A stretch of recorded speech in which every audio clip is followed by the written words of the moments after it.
नमस्कार दोस्तों, शर्मा एजुकेशन में एक बार आप सभी का फिर से स्वागत है। मैं मनीष शर्मा। सबसे पहले आप लोगों को आज चिल्ड्रंस डे की बधाई देता हूं कि आज ये जो चिल्ड्रंस डे है 14 नवंबर को, जो आज चाचा नेहरू का के जन्मदिन पर ये पूरे देश में सेलिब्रेट किया जाता है। तो ये जो हमारे बच्चे हैं, आज उनका ये दिवस मनाया जाता है।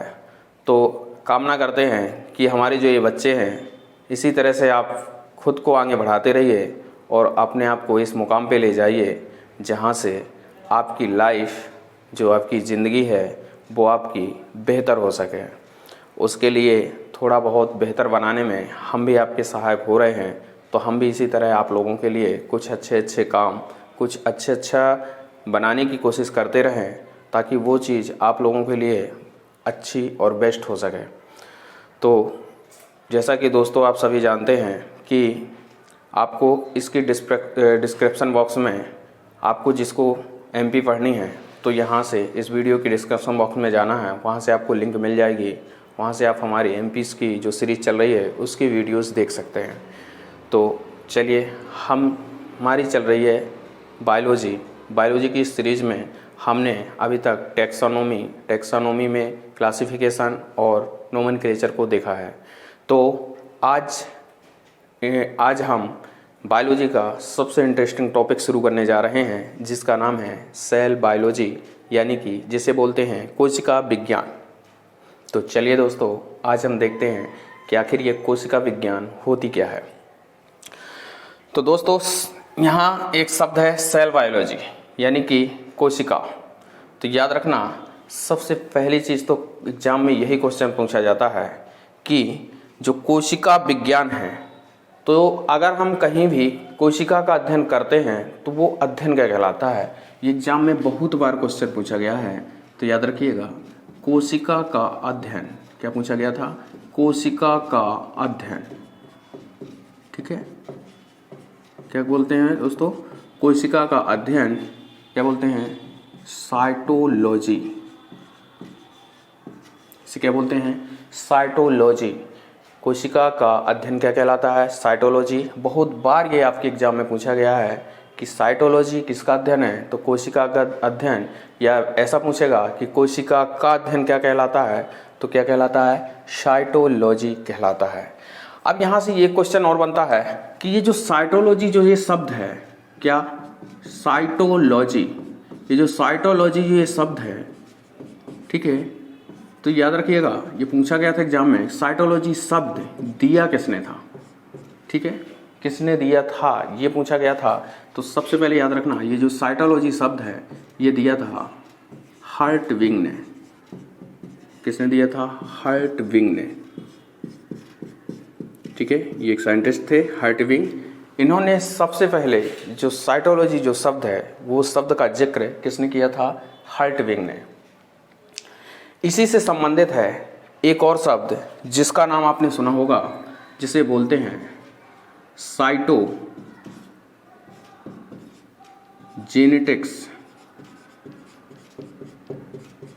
साइटोजेनेटिक्स क्या बोलते हैं इसे? साइटोजेनेटिक्स। इसको क्या बोलते हैं हिंदी में?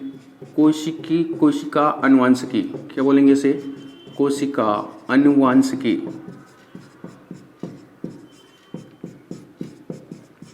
ठीक है, तो याद रखना, ये भी एग्जाम में पूछा जाता है कि ये जो साइटोजेनेटिक्स शब्द है ये किसने दिया था। तो याद रखना, इसमें एक साइंटिस्ट का नाम आता है H.J. मूलर। क्या नाम था उनका? H.J. मूलर ने सबसे पहले साइटोजेनेटिक्स शब्द का क्या किया था? इन्होंने जिक्र किया था। ठीक है दोस्तों, साइटोजेनेटिक्स शब्द का इन्होंने क्या किया था? जिक्र किया था। तो कोशिका का अध्ययन क्या कहलाता है? साइटोलॉजी। साइटोलॉजी जो शब्द है वो किसने दिया था? तो याद रखना, हर्टविग ने दिया था। और ये जो साइटोजेनेटिक्स जो शब्द है, जिसे हम क्या बोलते हैं? कोशिका अनुवांशिकी, उसको देने का श्रेय किसे जाना जाता है? तो वो H.J. मूलर को जाना जाता है। अगर आपसे ये पूछ लिया जाए कि कोशिका का जनक, क्या पूछ लिया जाए? कोशिका का जनक।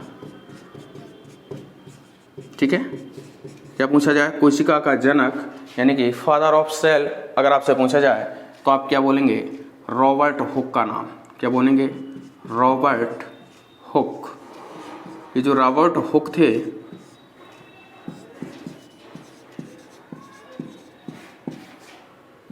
रॉबर्ट हुक ये जो थे इन्हें बोलते हैं कोशिका का जनक। क्यों बोलते हैं, इसकी कहानी हम आगे देखते हैं। ठीक है, अभी तो केवल जो जैसे एग्जाम में क्वेश्चन बनते हैं उनको हम फाइनली इन चीज़ों में बता रहे हैं। ठीक है, इसके अलावा अगर आपको एग्जाम में पूछ लिया जाए कि आधुनिक कोशिका विज्ञान के जनक कौन है, कौन सा, आधुनिक कोशिका विज्ञान के जनक,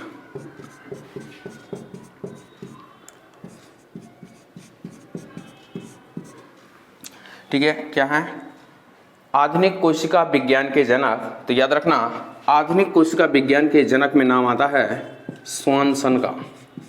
क्या नाम आता है, स्वानसन का। और इन्होंने एक पुस्तक लिखी थी, जो इन्होंने पुस्तक लिखी थी उसका नाम था सेल। इन्होंने सेल नाम से ही क्या लिख दी थी, पुस्तक लिख दी थी। तो याद रखना, आधुनिक कोशिका विज्ञान के जनक का श्रेय किसे दिया जाता है, तो वो कौन है, आपके स्वानसन जी हैं। ये साइंटिस्ट थे और इन्होंने पुस्तक कौन सी लिखी थी, सेल पुस्तक लिखी थी। इसके अलावा अगर आपसे पूछा जाए कि भारतीय कोशिका विज्ञान के जनक, क्या पूछ लिया जाए, भारतीय कोशिका विज्ञान के जनक। तो याद रखिएगा, अगर आपको भारतीय शब्द लगा दे और फिर उसका कोशिका का जनक पूछ ले तो याद रखना इसमें आपको बताना है A.K. शर्मा। कौन थे, A.K. शर्मा। इन्हें क्या बोला जाता है, भारतीय कोशिका विज्ञान के जनक कहा जाता है। ठीक है दोस्तों, तो ये एथेंटिक क्वेश्चन बनते हैं आपके कि कोशिका का अध्ययन क्या कहलाता है। कोशिका से साइटोलॉजी शब्द का जिक्र सबसे पहले किसने किया था, तो हर्टविग ने किया था। साइटोजेनेटिक्स जो कोशिका अनुवांशिकी है, यह शब्द किसने दिया था, तो H.J. मूलर ने दिया था। कोशिका का जनक किसे कहा जाता है, तो याद रखिएगा कौन है, रॉबर्ट हुक। और रॉबर्ट हुक ने एक पुस्तक भी लिखी थी जिसका नाम है माइक्रोग्राफिया। कौन सी पुस्तक लिखी थी, माइक्रोग्राफिया पुस्तक लिखी थी। इसके अलावा पूछा जाता है आपसे, ये तो आपके कोशिका के जनक हैं, लेकिन अगर उस कोशिका के जनक में आधुनिक कोशिका विज्ञान के जनक पूछ लिया जाए, यानी कि इस टाइम पर जो कोशिका आधुनिक के जनक, तो वो कौन बताएंगे आप, स्वानसन का नाम लेंगे। कौन, स्वानसन। और इन्होंने एक पुस्तक लिखी थी जिसका नाम था सेल। लेकिन अगर आपसे पूछा जाए भारतीय कोशिका विज्ञान के जनक, तो वो कौन थे, A.K. शर्मा थे। कौन है, A.K. शर्मा। तो ये कुछ जानना जरूरी था कोशिका से पहले, तो जो हमने अभी जाना। ठीक है दोस्तों, अब हम देखते हैं डिस्कवरी ऑफ सेल, यानी कोशिका की खोज कैसे हुई। तो चलिए दोस्तों देखते हैं डिस्कवरी ऑफ सेल, यानी कि कोशिका की खोज। ठीक है, देखते हैं हम कोशिका की खोज। यहाँ से बहुत क्वेश्चन पूछा जाता है एग्जाम में, बहुत सारे क्वेश्चन क्या होते हैं यहाँ से आपकी बनते हैं। तो चलिए देखते हैं। तो याद रखिएगा, जब डिस्कवरी की बात करते हैं तो सबसे पहले नाम आता है रॉबर्ट हुक का। किसका नाम आता है, रॉबर्ट हुक का नाम आता है। रॉबर्ट हुक ने 1665 में, कब की बात है ये, 1665 की बात है। ठीक है, सबसे पहले साइंटिस्ट का नाम आता है डिस्कवरी में रॉबर्ट हुक का नाम। तो ये जो रॉबर्ट हुक थे, इनका नाम आता है, कब इन्होंने कार्य किया, 1665 में। इन्होंने क्या देखा कि कोई मृत कोशिका की इन्हें सबसे पहले खोज कर दी। कैसे, जैसे आपने देखा होगा शैंपेन वगैरह देखा है ना, तो उसका जो कार्क होता है, ढक्कन होता है, वो लकड़ी का बना होता है। ठीक है, कभी ऐसी तुमने बोतल देखी हो, ऐसी बोतल होती है और ऐसे करके होती है। तो इसमें जो कार्क लगा होता है वो इस तरह का लगा होता है, लकड़ी का इस तरह का लगा होता है। तो ये क्या है, एक लकड़ी है जो मृत लकड़ी है। तो सबसे पहले रॉबर्ट हुक ने 1665 में इस कार्क में, लकड़ी के इस कार्क में क्या देखा था? कोशिका को देखा था। क्या देखा था? कोशिका को देखा था। पर ये जो कोशिका थी ये कैसी थी? मृत कोशिका थी। कैसी? मृत कोशिका थी। तो याद रखना, सबसे पहले कोशिका की खोज का श्रेय किसे दिया जाता है? तो याद रखना वो दिया जाता है रॉबर्ट हुक को। तो इन्होंने सबसे पहले क्या किया था? कोशिका को खोजा था। कब खोजा था? 1665 में। यानी कि कौन सी कोशिका? मृत कोशिका। कौन सी? रॉबर्ट हुक ने मृत कोशिका को खोजा। और ये जो मृत कोशिका थी इसको कहाँ से खोजा था? कार्क में लगे थे। कार्क से क्या किया था? इन्होंने मृत कोशिका की खोज की थी। ठीक है, तो याद रखना, अगर आपसे ये पूछा जाए कि कोशिका, सबसे पहले कोशिका खोजने का श्रेय किसे जाता है? तो रॉबर्ट हुक को जाता है। ठीक है, अगर मृत कोशिका पूछे तो भी रॉबर्ट हुक, अगर सबसे पहले कोशिका खोजने का श्रेय दिया जाए तो भी रॉबर्ट हुक को ही जाता है। ठीक है, अब याद रखना, कोशिका को क्या बोलते हैं? सेल बोलते हैं। क्या बोलते हैं? सेल बोलते हैं। और ये जो सेल शब्द है ना, ये जो सेल, ये शब्द है ना, ये सेल शब्द किस भाषा का शब्द है? याद रखिएगा, ये लैटिन भाषा का शब्द है। कौन सी भाषा का शब्द है? लैटिन भाषा का शब्द है। सेल जो ये शब्द है ना, ये किस भाषा का शब्द है? लैटिन भाषा का शब्द है। ठीक है, तो इसे भी सबसे पहले किसने दिया था? रॉबर्ट हुक ने ही दिया था। क्या किसे दिया था? किसने? रॉबर्ट हुक द्वारा ही दिया गया था। तो याद रखिएगा, ये जो सेल शब्द है लैटिन भाषा का शब्द है, और इसे सबसे पहले किसने दिया था? तो याद रखना, रॉबर्ट हुक ने ही दिया था। ठीक है, सबसे पहले कोशिका खोजने का, कोशिका की खोज करने का श्रेय भी रॉबर्ट हुक को है। इन्होंने सबसे पहले मृत कोशिका को खोजा था। किस में खोजा था? कार्क में खोजा था। और ये जो सेल शब्द है, जो कोशिका का सेल शब्द है, ये कौन सी भाषा का शब्द है? तो लैटिन भाषा का शब्द है। और इस शब्द को किसने दिया था? तो याद रखिएगा, इसे भी किसने दिया था? रॉबर्ट हुक ने ही दिया था। ठीक है दोस्तों, तो ये थे रॉबर्ट हुक। इसके बाद एक पॉइंट और याद रखना, इनके द्वारा लिखी पुस्तक, इनके द्वारा लिखी गई पुस्तक कौन सी है? तो याद रखिएगा, माइक्रोग्राफिया। क्या नाम है इसका? माइक्रोग्राफिया। ठीक है, इन्होंने कौन सी पुस्तक लिखी थी? माइक्रोग्राफिया पुस्तक लिखी थी। तो रॉबर्ट हुक के बारे में ये 3 पॉइंट बहुत ही इंपॉर्टेंट हैं, और यहाँ से एग्जाम में बहुत बार पूछे भी जाते हैं ये क्वेश्चन कि रॉबर्ट हुक ने कोशिका की खोज कब की थी। तो ये इंपॉर्टेंट भी है। 1665 में मृत कोशिका में खोजा था इसे। जो ये सेल शब्द है ये लैटिन भाषा का शब्द है, और इसे सबसे पहले किसने दिया था? तो रॉबर्ट हुक ने दिया था।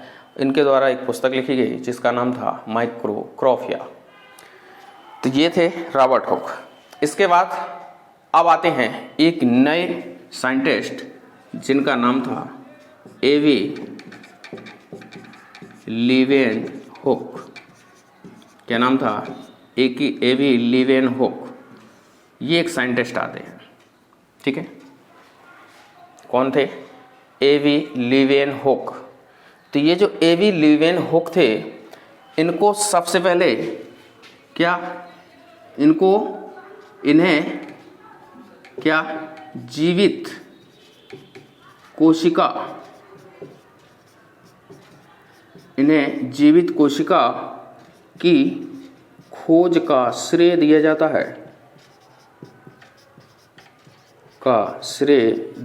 है, याद रखिएगा। अगर आपसे ये पूछ लिया जाए कि सबसे पहले जीवित कोशिका की खोज किसने की थी, तो याद रखिएगा एवी लीवेनहॉक ने की थी। किसने की थी? एवी लीवेनहॉक ने की थी। ठीक है, किसने की थी? लीवेनहॉक ने। कौन सी? जीवित सेल्स यानी लिविंग सेल्स की खोज की थी। अब इन्होंने जीवित सेल्स की कैसे खोज की थी? तो कहा जाता है कि जहाँ ये रहते थे तो कभी ये थोड़ा सा वैज्ञानिक प्रवृत्ति के थे, और इन्होंने क्या देखा था कि पानी बरसा था, गीली मिट्टी थी, तो वो मिट्टी का कुछ काम कर रहे थे। तो कहा जाता है कि वो मिट्टी इनके नाखून के अंदर चली गई थी। तो उस नाखून के अंदर से उस मिट्टी को जब इन्हें निकाला और उस मिट्टी में निकाला और जब उसको उस मिट्टी में देखा तो उसमें सेल्स दिखे इन्हें। इसके अलावा ये अपने दांतों से खुरचन निकाल रहे थे, तो उस खुरचन से जो मटेरियल निकला उसको भी उन्होंने देखा, तो उसमें भी उन्होंने सेल्स को देखा। तो याद रखना, इस पूछा जाता है कि ए.वी. लीवेनहॉक ने जो जीवित कोशिका की खोज की थी उसका आधार क्या था या कहाँ से खोज किया था, तो इन्होंने गीली मिट्टी और दांतों की खुरचन में जीवित कोशिका को देखा था। तो याद रखना, इसमें लिख सकते हैं इन्होंने गीली मिट्टी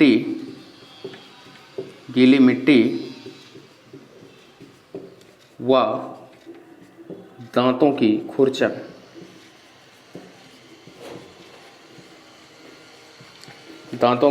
खुरचन में क्या किया, जीवित कोशिका को देखा।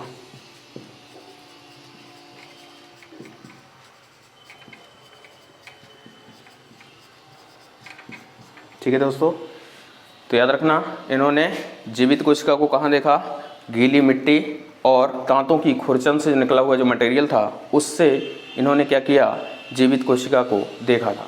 और याद रखिएगा, इसमें देखा क्या था, कोशिका में इन्होंने बैक्टीरिया को खोजा था। क्या खोजा था, सबसे पहले बैक्टीरिया को देखा था। तो याद रखना, इसमें लिख सकते हैं कि इन्होंने बैक्टीरिया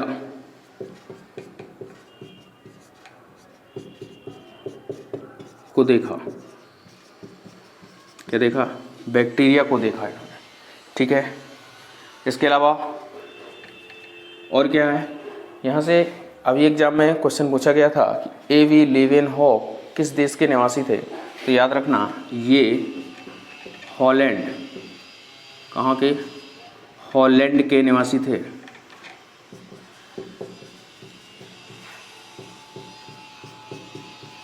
ठीक है, ये याद रखना, ये हॉलैंड के निवासी थे। ठीक है दोस्तों, ये कहाँ के निवासी थे, हॉलैंड के निवासी थे। इसके अलावा इन्होंने बैक्टीरिया को तो देखा ही था, लेकिन बैक्टीरिया के साथ साथ इन्होंने कुछ और चीज़ों की खोज की। तो याद रखना, इन्होंने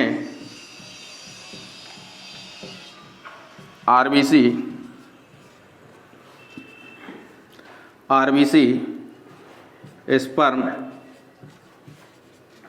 और प्रोटोजोआ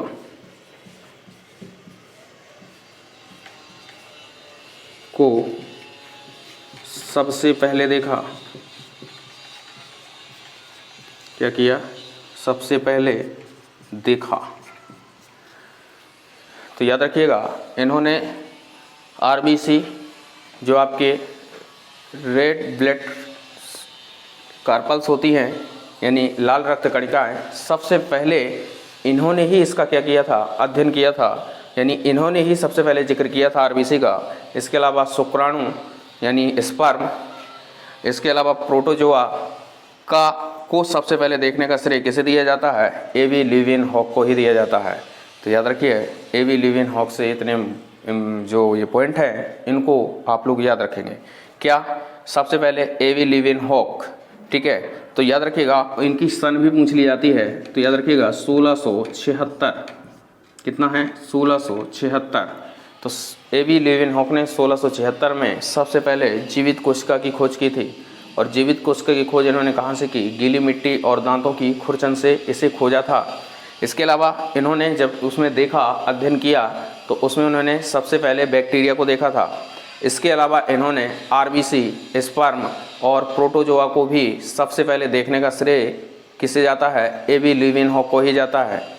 इसके अलावा ये पूछा जाता है आपसे एग्जाम में क्वेश्चन कि ए.वी. लीवेनहॉक किस देश के निवासी थे। तो याद रखना, हॉलैंड, जिसका नाम बदल के अब नीदरलैंड कर दिया गया है। यह कौन से देश, यह यूरोप महाद्वीप का एक क्या है, देश है। इसके अलावा याद रखना, इसमें एक क्वेश्चन और पूछ लिया जाता है, यहाँ जगह नहीं है तो हम यहाँ लिखे दे रहे हैं, उस पॉइंट को आप लोग नीचे जोड़ लीजिएगा। इनकी एक पुस्तक आई थी और इन्होंने जितना अध्ययन किया था उस पुस्तक में इन्होंने लिख दिया था, जिसका नाम था सीक्रेट सीक्रेट ऑफ नेचर। क्या लिखा था इन्होंने? Secret of nature. ये इन्होंने क्या किया था? पुस्तक लिखी थी। किसने? A.V. ल्यूवेनहॉक ने। तो A.V. ल्यूवेनहॉक की पुस्तक याद रखिएगा, सीक्रेट ऑफ नेचर। और रॉबर्ट हुक की पुस्तक कौन सी थी? माइक्रोग्राफिया। तो इनकी दोनों की पुस्तक बहुत ही महत्वपूर्ण हैं और दोनों पुस्तकें पूछी जाती हैं कि सीक्रेट ऑफ नेचर। अब याद रखना, ये जो भाषा देवनागरी लिपि में लिखी है सीक्रेट ऑफ नेचर, यही एग्जाम में नाम आएगा। ये मत सोचना कि सीक्रेट मतलब रहस्य, ऑफ नेचर यानी प्रकृति का। तो ये एग्जाम में हिंदी में भी पूछ सकता है कि प्रकृति का रहस्य किसकी पुस्तक है, तो ऐसा कभी नहीं आएगा। आपसे सीक्रेट ऑफ नेचर ऐसे ही लिखेगा। तो याद रखिएगा, ये देवनागरी में ही पूछा जाएगा कि सीक्रेट ऑफ नेचर किसकी पुस्तक है। तो किसकी है? A.V. ल्यूवेनहॉक की पुस्तक है। तो दोस्तों, ये हमने जाना डिस्कवरी ऑफ सेल्स के बारे में कि रॉबर्ट हुक ने क्या क्या अपने सिद्धांत दिए और A.V. ल्यूवेनहॉक ने क्या क्या सिद्धांत दिए। तो दोस्तों, इसका स्क्रीनशॉट ले लीजिए, फिर इसके बाद हम आगे बढ़ते हैं।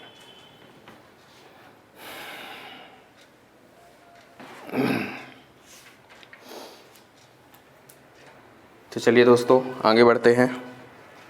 आप लोगों ने, सभी लोगों ने स्क्रीनशॉट ले लिया होगा। अभी हमने जाना कोशिका का प्रारूप, जो हमें कोशिका को पढ़ने से पहले जो छोटी छोटी बातें जानना जरूरी है उसके बारे में अभी हमने इन सब चीज़ों के बारे में जाना। यहाँ से क्वेश्चन 100% पूछे जाते हैं। इसको बहुत इम्पोर्टेंट समझ के पढ़ना है और इसको बहुत अच्छी तरीके से याद करना है। याद रखिएगा, जहाँ अगर बायोलॉजी आएगी तो यहाँ से क्वेश्चन वहाँ ज़रूर मिलेगा आपको। तो इसको बहुत ध्यान से आपको पढ़ना है। ठीक है दोस्तों, तो चलिए अब देखते हैं आगे।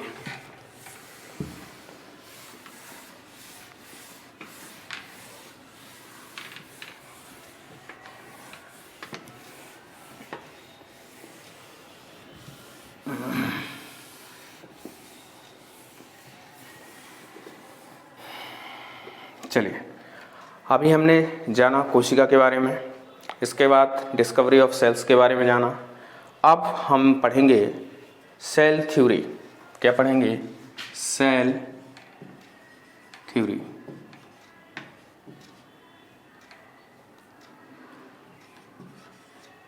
यानी कोशिका सिद्धांत। कोशिका सिद्धांत, ठीक है। क्या पढ़ेंगे? सेल थ्योरी यानी कोशिका सिद्धांत। तो देखिए, जब हम सेल थ्योरी की बात करते हैं तो सबसे पहले सेल थ्योरी देने का जो श्रेय है वो किसे दिया जाता है? तो याद रखना, जो कोशिका सिद्धांत यानी सेल थ्योरी सबसे पहले देने का जो श्रेय है वो कौन थे? ड्यूराजेट थे। कौन थे? ड्यूराजेट थे। उनका नाम क्या था? R.J.H. ड्यूरा।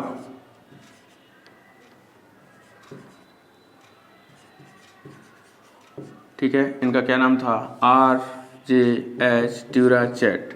इन्होंने ये चीज़ कब दी थी? 1824 में दिया था। ठीक है, 1824 में दिया था सबसे पहले सेल थ्योरी। इन्होंने सेल थ्योरी के बारे में सबसे पहले बोला था, इसलिए याद रखना कौन थे ये? ड्यूराजेट। कब बोला था इन्होंने? 1824 में। और इन्होंने क्या बोला था? इन्होंने बोला था एक सिद्धांत कि कई कोशिकाएं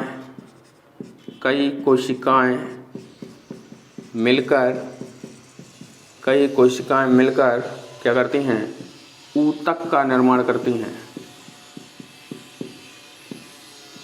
ऊतक का निर्माण करती हैं।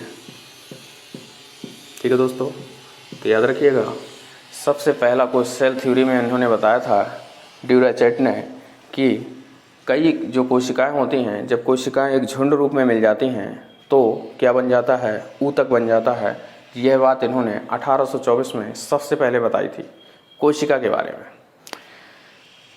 फिर इसके बाद एक नया कोशिका सिद्धांत आता है, एक नया दूसरा कोशिका सिद्धांत आता है। तो याद रखिएगा, दूसरा जो कोशिका सिद्धांत था, सेल थ्योरी थी, वो दो व्यक्तियों ने मिलकर के दी थी। कौन दी थी? दो व्यक्तियों ने मिलकर दी थी। एक का नाम था M.J. शिलीडन, क्या नाम था? M.J. शिलीडन, और दूसरे का नाम था T.D. स्वान। क्या नाम था? एक का नाम था M.J. शिलीडन, दूसरे का नाम था T.D. स्वान। ठीक है, अब ये M.J. शिलीडन और T.D. जो स्वान थे, इनके बारे में जान लीजिए। ये जो थे शिलीडन, ये जर्मनी के थे। कहाँ के थे? ये जर्मनी के थे। और याद रखिएगा, ये वनस्पति विशेषज्ञ थे। कौन थे? वनस्पति विशेषज्ञ थे। ठीक है, याद रखिएगा, ये कौन थे? वनस्पति विशेषज्ञ, जर्मनी के थे। और ये जो टी.डी. स्वान थे, ये ब्रिटेन के थे। कहाँ के थे? ब्रिटेन के थे। ठीक है, और याद रखिएगा, ये थे जंतु विशेषज्ञ। कौन थे? जंतु विशेषज्ञ थे। तो कोशिका सिद्धांत, दूसरा कोशिका सिद्धांत आया, कब आया? तो याद रखिएगा, ये सन पूछी बहुत जाती है कि शिलीडन और स्वान ने कोशिका सिद्धांत कब दिया था? तो 1839 में दिया था। शिलीडन कहाँ के निवासी थे? तो जर्मनी के वनस्पति विशेषज्ञ थे। और जो स्वान थे वो ब्रिटेन के कौन थे? जंतु विशेषज्ञ थे। तो इन्होंने दिया अपने अपने सिद्धांत। तो इन्होंने अपने अपने सिद्धांत में बोला क्या? तो याद रखिएगा, सबसे पहले शिलीडन ने बोला कि सभी पादप कोशिकाएं, याद रखिएगा, इन्होंने क्या बोला कि सभी पादप कोशिकाएं क्या होती हैं? एक जैसी होती हैं।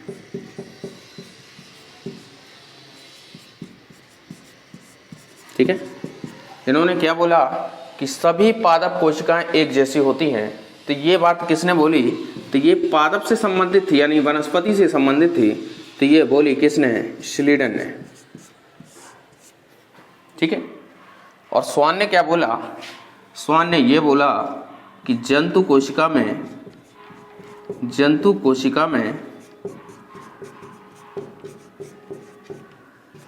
कोशिका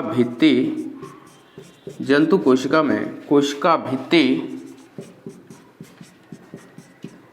नहीं पाई जाती है।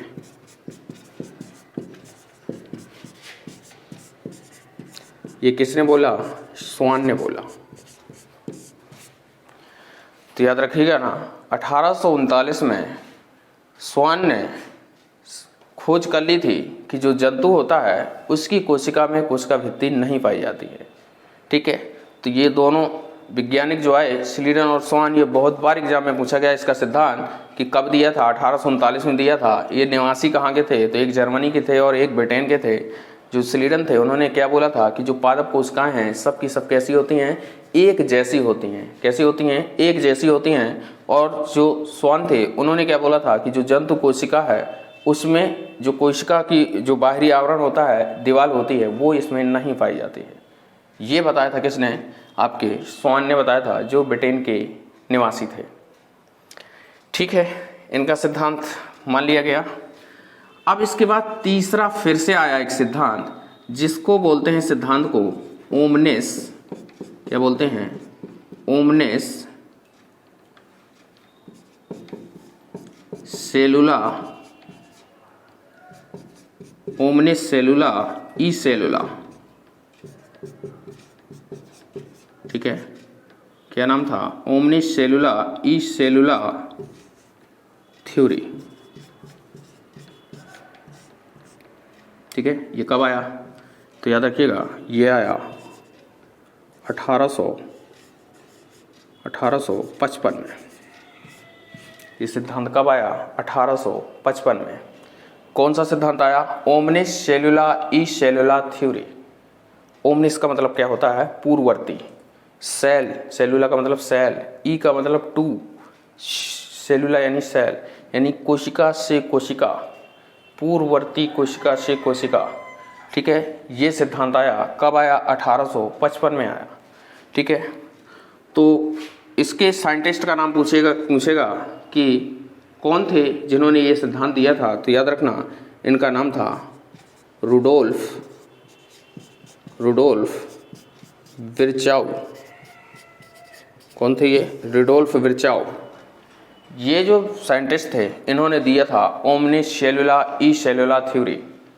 कब दिया था? 1855 में दिया था। ठीक है, और इनका नाम याद रखिएगा, रुडोल्फ विर्चाउ। अब इन्होंने अपने सिद्धांत में बोला क्या था, तो सुनिए। सबसे पहली बात तो इन्होंने बोली थी कि क्या बोला था कि इन्होंने क्या बोला? पूर्ववर्ती कोशिका से, सबसे पहला सिद्धांत इन्होंने क्या बोला? पूर्ववर्ती कोशिका से संतति कोशिका का निर्माण होता है। क्या होता है? पूर्ववर्ती कोशिका से संतति कोशिका का निर्माण होता है। ये इन्होंने पहले अपने सिद्धांत में बता दिया। इसका मतलब क्या हुआ? तो याद रखिएगा, कोई भी नई कोशिका बनेगी तो वो अपने पूर्वज से आई होगी, यानी पूर्ववर्ती कोशिका से, यानी पूर्ववर्ती कोशिका से ही संतति कोशिका बनेगी। ये इन्होंने पहले सिद्धांत में बताया। ठीक है। दूसरा इन्होंने क्या बताया? दूसरा इन्होंने क्या बताया कि सभी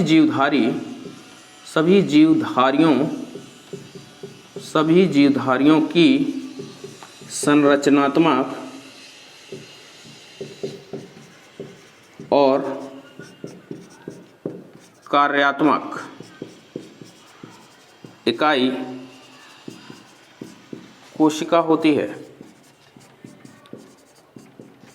ठीक है, इन्होंने क्या बताया कि सभी जीवधारियों की, कोई भी जीवधारी हो, चाहे वो पादप हो चाहे वो जंतु हो, सभी जीवधारियों की संरचना और कार्य करने की यूनिट, ये सभी की जो इकाई होगी वो क्या होगी? सेल ही होगी। ये उन्होंने बताया अपने दूसरे सिद्धांत में। इसके अलावा इन्होंने एक और सिद्धांत बताया, इन्होंने क्या बोला कि सभी जीवधारी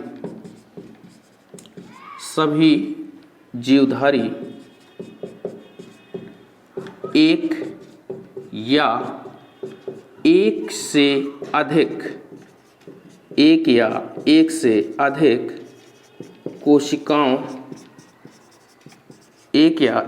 अधिक कोशिकाओं से मिलकर बने होते हैं।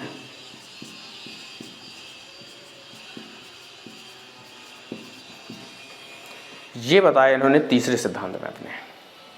तो याद रखना, ओमनिस सेलुला ई सेलुला थ्योरी बहुत ही इम्पोर्टेंट है। इसकी डेट सन पूछी जाती है, तो 1855 में आई थी ये थ्योरी। किसने दी थी? रुडोल्फ विर्चाउ ने दी थी। ये सबसे ज़्यादा इम्पोर्टेंट है, सन और इसके इसके जो वैज्ञानिक थे उनका नाम। तो इनको अच्छे से याद रखना है, इनको भूलना नहीं है गलती से भी। इन्होंने कितने सिद्धांत दिए थे अपने? 3 सिद्धांत। पहले सिद्धांत में इन्होंने क्या बोला था कि पूर्ववर्ती कोशिका से संतति कोशिका का निर्माण होता है। दूसरा इन्होंने बताया था कि सभी जीवधारियों की जो संरचनात्मक और कार्यात्मक इकाई होती है, रचनात्मक इकाई होती है, वो क्या होती है? कोशिका होती है। सभी जीवधारी, तीसरे में इन्होंने क्या बताया कि सभी जीवधारी होंगे या तो फिर एक कोशिका से बने होंगे या एक से ज़्यादा कोशिकाएं होंगी, ये फिक्स होता है। तो ये 3 सिद्धांत इन्होंने ये बताए। ठीक है, तो सबसे पहले ड्यूराचेटाई, दूसरा कोशिका सिद्धांत स्लीटन और स्वान ने दिया, तीसरा जो कोशिका सिद्धांत ओमनिस सेलुला ई सेलुला 1855 में है, जिसे रुडोल्फ विर्चाउ ने दिया था। इसके बाद आता है लास्ट सिद्धांत। लास्ट जो सिद्धांत था उसका नाम था,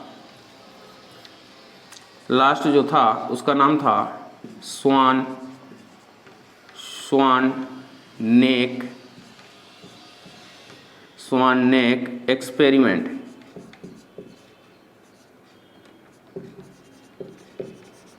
नेक एक्सपेरिमेंट जिसे हिंदी में बोलते हैं हंस ग्रीवा प्रयोग। क्या था ये? हंस ग्रीवा प्रयोग। ये था चौथा सिद्धांत। ये क्या था? चौथा सिद्धांत। तो याद रखिएगा, इसकी सबसे पहले सन याद रखिएगा कि यह है 1862 में दिया गया। और किसने दिया? तो ये बहुत महत्वपूर्ण साइंटिस्ट थे जिसका नाम था लुईस पाश्चर। क्या नाम है? लुईस पाश्चर का नाम आता है। तो याद रखिएगा, स्वान नेक एक्सपेरिमेंट यानी हंस ग्रीवा प्रयोग कब आया? तो 1862 में आया। किसने दिया था? लुईस पास्चर ने दिया था। इन्होंने क्या दिया था, क्या बोला था? इन्होंने देखो क्या बोला, इन्होंने क्या किया, इन्होंने एक जार लिया, ठीक है, उसमें एक नली थी और वो नली कैसी थी, जैसे हंस की गर्दन होती है ना, ऐसी इसकी संरचना थी, ठीक है। और इन्होंने क्या किया, इसमें एक मांस का टुकड़ा डाल दिया, इसमें क्या किया, एक मांस का टुकड़ा डाल दिया और यहाँ से इसे कार्क द्वारा बंद कर दिया और इसे कुछ दिन के लिए रख दिया गया। जब रख दिया तो इन्होंने क्या देखा, कुछ दिन बाद देखा तो जब इस मांस के टुकड़े को देखा तो इसमें ना तो कोई बैक्टीरिया आया था, न तो कोई कुछ भी किसी भी प्रकार के सूक्ष्म जीव नहीं आए थे। इसके बाद फिर उन्होंने क्या किया, इधर से इसे तोड़ दिया और इसे हवा में खुला छोड़ दिया। हवा में जब खुला छोड़ दिया तो ऑक्सीजन जो थी वो इसके अंदर पहुंचने लगी और जब वही ऑक्सीजन मांस के टुकड़े के संपर्क में आई तो इन्होंने कुछ दिन बाद देखा तो उस मांस के टुकड़े में बैक्टीरिया पनप गए थे, छोटे छोटे सूक्ष्म जीव आ गए थे। तो इस सिद्धांत से इन्होंने ये सिद्ध कर दिया कि कोई भी जीव का निर्माण अपनी पूर्ववर्ती कोशिका से ही होता है। यानी इन्होंने यहाँ पर यह सिद्ध किया कि कोई भी अगर जीव बनेगा वहाँ पे तो उसके पहले वहाँ कोशिका होनी चाहिए, उससे ही वो नया जीव बनता है। वहाँ इसलिए नहीं नया बना जब ये कार्क से बंद था क्योंकि वहाँ कोई जीव ही नहीं था, कोई सूक्ष्म जीव ही नहीं था। लेकिन जैसे ही हमने उसे तोड़ दिया, ऑक्सीजन वायुमंडल से अंदर गई तो उस ऑक्सीजन के साथ में बैक्टीरिया जो है, वायुमंडल के साथ में सूक्ष्म जीव हैं, वो भी उसके साथ में चले गए अंदर। और जैसे ही वो मांस के टुकड़े में पहुंचे वहाँ उन्होंने प्रजनन या रिप्रोडक्शन करना शुरू कर दिया और कुछ दिन बाद देखा गया तो वहाँ बैक्टीरिया और अन्य सूक्ष्म जीव पनपने लगे। तो इस तरह से इन्होंने भी स्वान नेक एक्सपेरिमेंट में सिद्ध कर दिया कि कोई भी कोशिका होती है तो वो अपनी पूर्व संतति कोशिका से ही जन्म लेती है। तो इस तरह से लुई पास्चर ने दिया 1862 में स्वान नेक एक्सपेरिमेंट, जिसे 1862 में किसने दिया था? लुईस पास्चर ने दिया था। तो दोस्तों ये रहा हमारा सेल थ्योरी। क्या रहा? सेल थ्योरी, जिसे आज हमने देखा। पहले हमने ड्यूराचैट को देखा, फिर हमने कोई दूसरा कोशिका सिद्धांत स्लीडन और स्वान को देखा, जिन्होंने अपने सिद्धांत में बताया कि पादप कोशिकाएं एक जैसी होती हैं। दूसरे में बताया कि जंतु कोशिकाओं में कोशिका भित्ति नहीं पाई जाती है। तीसरा जो सिद्धांत आया ओमनिस सेलुला ई सेलुला, इसको दिया था 1855 में रुडोल्फ विर्चाउ ने। इन्होंने अपने 3 सिद्धांत दिए। उस 3 सिद्धांत में पहला बोला कि पूर्ववर्ती कोशिका से ही संतति कोशिका बनती है। दूसरे में बोला कि प्रत्येक जीवधारियों की संरचनात्मक एवं कार्यात्मक इकाई कोशिका होती है। तीसरा उन्होंने बताया कि सभी जीवधारी एक या तो बहुत सी कोशिकाओं से ही मिलकर बनेंगे। और फिर इसके बाद चौथा जो सिद्धांत आया स्वान नेक एक्सपेरिमेंट, जिसे हंस ग्रीवा प्रयोग कहते हैं, जिसे 1862 में किसने दिया था? लुईस पास्चर ने दिया था। किस तरह से दिया था वो आपको हमने यहाँ बताया है। तो चलिए दोस्तों, आज हमने अपनी वीडियो में सेल के बारे में डिस्कवरी देखी और इसके अलावा सिद्धांत देखे। तो देखिए, सेल जो ये साइंस का ये टॉपिक है, ये थोड़ा सा बड़ा टॉपिक है। इसके कम से कम 5 या 6 पार्ट आपके आएंगे। हम ज़्यादा बड़े वीडियोज़ नहीं बना रहे हैं, आपको उतने ही उचित वीडियो बना रहे हैं कि आप लोगों को देखने में ज़्यादा कठिनाई ना हो। इसलिए हम लगभग 35 से 40 मिनट का वीडियो दे रहे हैं, ताकि आप लोग हर एक वीडियो को सही टाइम पे सही तरीके से देख सकें और एक साथ में इकट्ठा कंटेंट ना आए कि आप कंप्लीट ना कर पाएँ। इसलिए हम थोड़ा थोड़ा देते जाएंगे और साथ साथ में आप कंप्लीट करते जाइएगा। तो दोस्तों, आप लोगों को मेरे वीडियोस पसंद आ रहे हैं? कल कमेंट में किसी एक मेरे स्टूडेंट ने कमेंट किया था कि सर, जब मैंने कल आपका एक वीडियो देखा तो उसको वीडियो में शुरुआत में मैंने देखा कि आपकी मुस्कान को देखा तो मुझे विश्वास हो गया था कि आज वीडियो हिट होने वाला है। और जब मैंने उस वीडियो को पूरा देखा तो मुझे लगा कि सच में ये इतना ज़्यादा मुझे वीडियो सिखा पाया कि मैं उन सब चीज़ों को क्लियरिटी कर पाया। तो कुछ ऐसे स्टूडेंट हैं जो मुझे इतना भी जानते हैं कि अगर मेरी हंसी से आज वीडियो हिट होने वाला है तो उन दोस्तों का और उन छात्रों का मैं बहुत बहुत धन्यवाद करता हूँ जो इसी तरह से मुझे सपोर्ट कर रहे हैं, और मैं उन लोगों के लिए बेस्ट से बेस्ट कंटेंट देने की कोशिश कर रहा हूँ और आगे भी और भी अच्छे से अच्छी चीज़ें देता रहूँगा। तो इसी तरह से बस आप लोग मेरा सहयोग करते रहिए और आप लोग इसी तरह से पढ़ते रहिए, बस आप लोगों से बस यही प्रार्थना है। और तो चलिए दोस्तों, मिलते हैं कल अगले वीडियो में, तब तक आप लोग अपना ध्यान रखिए।